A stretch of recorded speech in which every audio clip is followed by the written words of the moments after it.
So to begin our discussion on economic opportunity, we're going to welcome Arian Simone, someone all of you should know, the CEO of the Fearless Fund. She has been a warrior with limitless courage in our community after she was sued for simply seeking to help our community. We're going to talk more about what that means and the lawsuit. But first, I want to welcome Arian.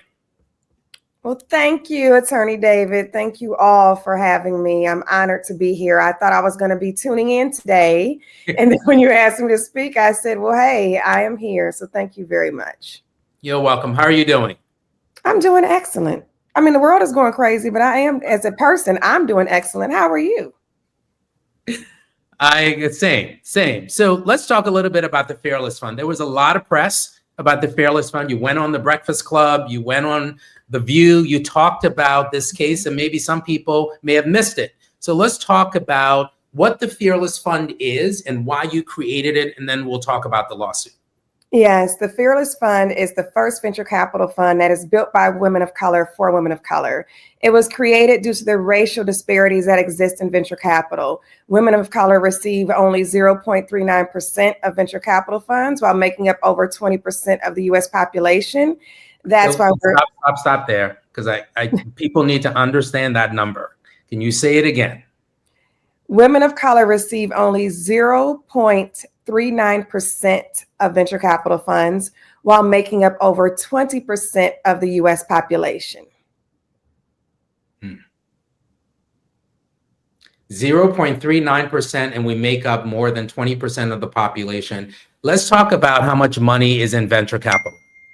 Venture capital and private equity, we are a $62 trillion industry. And how much do Black people get? Less than 1%. For last year, I think it was like 0.48%, less than 1%. So why did you create the Fearless Fund? Why do this? Well, I desire, from a personal standpoint, to be the business investor I've been looking for from being a longtime entrepreneur. But regardless, the stats itself are the reason why I created it. So for a lot of people, they may not invest in the stock market. They may not invest in other businesses. So break it down for folks when you're talking about investments. You create this venture capital firm called the Fearless Fund, and your goal is to try to do what exactly? Oh, to prove and generate returns. We're in business. This is not charity. The money that's invested is generating returns for our investors, which are, in this case, a lot of large corporations, JP Morgan Chase, PayPal Ventures, Bank of America, and many others. So for some folks who may not be that familiar with venture capitalism or investments, I want to sort of simplify it here. So let's just assume you have a local business and you're looking to grow your business. Mm-hmm. And you are looking for investors because you want to grow your business. You want to create other offices. You want to sell to more people. Tell us why venture capitalism, or how does that work if I'm a business owner and I'm looking to grow my business? On a very basic level, it looks like Shark Tank. And that's the best example I can give because it's a visual representation of what venture capital is that a lot of people can identify. People come to us and they say, hey, are you willing to invest $500,000 in exchange of 10% ownership of my business? It is cash for ownership, cash for equity. That's exactly what venture capital looks like. But that's not the only source of funding that we do. We also have a loan program as of more recent, which are small business loans. And then we also have grants at our foundation. So we participate in the capital stack at 3 different levels. So, and you've been doing this for a number of years, I think more than 5 years, if I'm not mistaken. Yeah, 7 going on 8 now. 7 going on 8. So you decide to open up the Fearless Fund to invest in businesses, as well as you had a charitable organization as well, and you invest in companies as well. Yes, not half. Right. And then so 2 years ago, you got something in the mail. Well, I didn't get something in the mail. We found out on the news. I was like, we got to get to the get down right now. We were sued August of 2023 by American Alliance for Equal Rights. I mean, like just the name itself, for alleged discrimination, claiming that we were violating a civil rights law.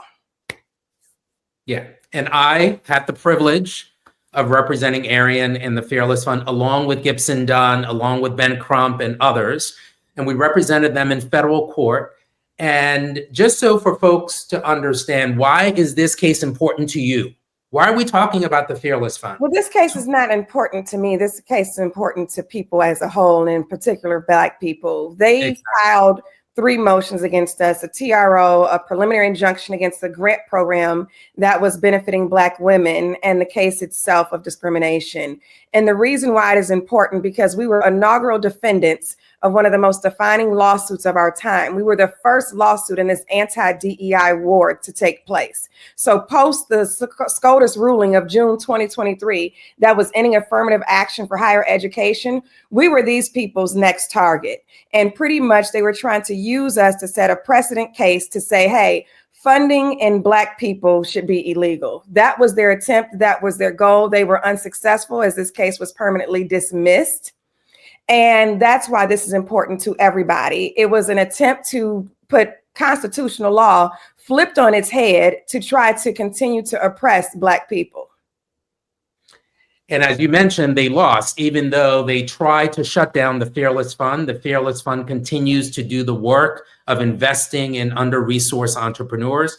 Tell us a little bit about what you're doing now and how the Fearless Fund is doing. Well, we are doing the same thing we were doing prior to the lawsuit. We are investing, as you said, on the venture capital side in women of color co-founded businesses. We are still continuing to make investments.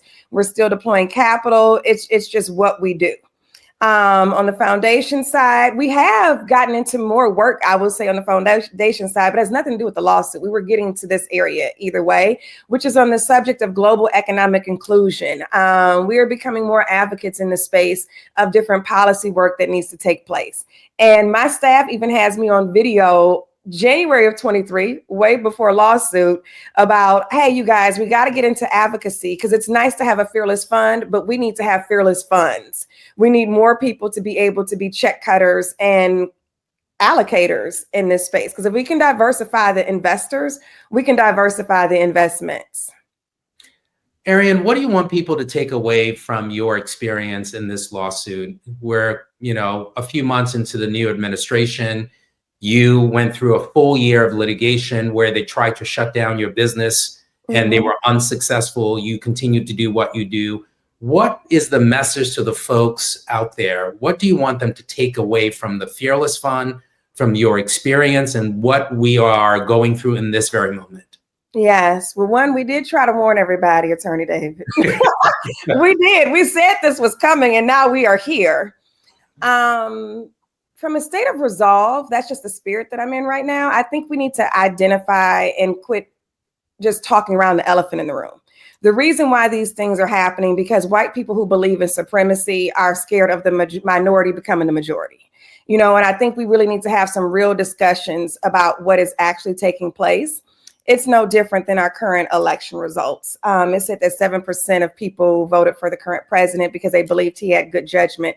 That means that something else was at play, and it wasn't the economy. It was their attempt to try to restore, or in their minds, white power or maintain.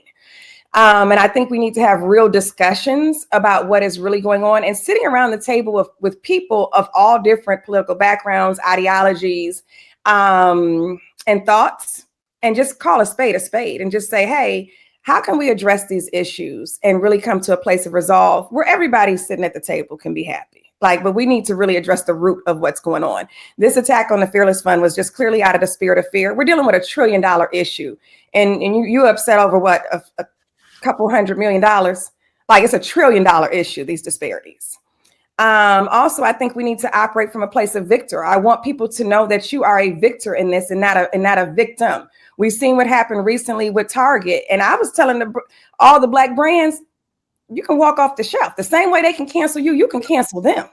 Why are we taking this stance of, oh my gosh, I'm scared to be removed from the shelf? Well, if you got to be removed from the shelf to stand up for your people, it's worth the cost. You got to be willing to stand on business. We lost millions standing on business, for real type of cash. But if it's a matter of the principle and helping and the liberation of my people, it just is what it is. And we have to be willing to stand united regardless of the cost of what that takes. So just operating from a place of victory and a place of a victor instead of a victim. Know your power. Know your power and stand in it. Arian, thank you so much for continuing to be the warrior that you are.